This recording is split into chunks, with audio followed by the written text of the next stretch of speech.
লিখেছেন কবি কাজী নজরুল ইসলাম।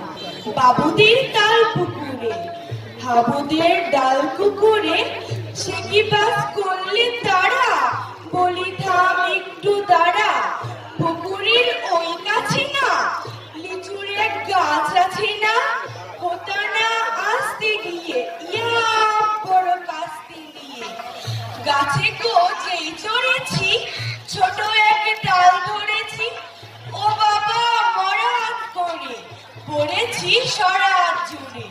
পড়বি পর মালির ঘাড়ে সে ছিল গাছের আড়ে, ব্যাটা ভাই বড় লজ্জার ধুমাধুম কুঠা দুচ্ছার, দিলে খুব কিরিল ঘুষি একদম চড়ছে ঠুসি।